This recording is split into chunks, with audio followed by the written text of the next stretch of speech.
Hospital Huzurabad పట్టణంలో ఏకైక 24 గంటల వైద్య సేవలు అందించే ఆధునిక పిల్లల హాస్పిటల్. మా హాస్పిటల్ నందు లభించు వైద్య సేవలు. స్థలము కన్యకా పరమేశ్వరి గుడి ఎదురుగా, జమ్మికుంట రోడ్, హుజూరాబాద్. మీ బిడ్డ ఆరోగ్య భద్రతకు సంప్రదించండి. విజేత పిల్లల హాస్పిటల్, కన్యకా పరమేశ్వరి గుడి ఎదురుగా, జమ్మికుంట రోడ్, హుజూరాబాద్. జమ్మికుంట పట్టణంలోని సోషల్ వెల్ఫేర్ పాఠశాలలో కలుషిత ఆహారం తిని 2 విద్యార్థులు అస్వస్థతకు గురయ్యారు. జమ్మికుంట సోషల్ వెల్ఫేర్ పాఠశాలలో 9వ తరగతి చదువుతున్న హర్షవర్ధన్, మణి, చరణ్ అనే 2 విద్యార్థులు అస్వస్థతకు గురయ్యారు. చికిత్స నిమిత్తం జమ్మికుంట ప్రభుత్వ ఆసుపత్రికి తరలించి వైద్యం అందిస్తున్నారు. కాగా హర్షవర్ధన్ అనే విద్యార్థిని తల్లిదండ్రులు వైద్యం కోసం ఓ ప్రైవేట్ ఆసుపత్రి తీసుకొని పోయినట్లు స్కూల్ సూపర్వైజర్ శ్రీధరాచారి తెలిపారు. విద్యార్థులు తెలిపిన వివరాల ప్రకారం పాఠశాలలో ఆదివారం రాత్రి తిన్న ఆహారంలో కలుషిత పదార్థాలు కలవడం వల్ల విద్యార్థులకు వాంతులు కావడంతో పాటు తీవ్రమైన కడుపు నొప్పి లేచింది.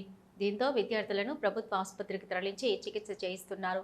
పాఠశాల యాజమాన్యం వివరణ ఇస్తూ హాస్టల్లో ఎలాంటి కలుషిత ఆహార పదార్థం విద్యార్థులకు అందించలేదని, ప్రతి ఆదివారం తల్లిదండ్రులు చూడడానికి వచ్చినప్పుడు వాళ్ళు తీసుకొచ్చిన పదార్థాల వల్లనే ఇలా జరిగి ఉంటుందని వివరణ ఇచ్చారు.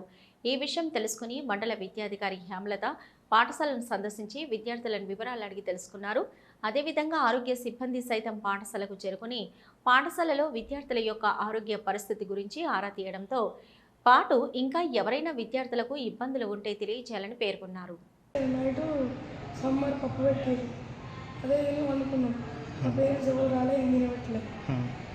అనుకున్నాక 1 వరకు కడుపు వచ్చింది, మోషన్స్ అని.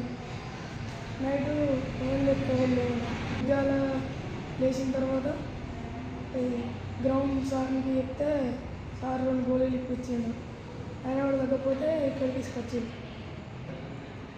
పీటీ సార్ 500 మంది 20 మందికి 9:30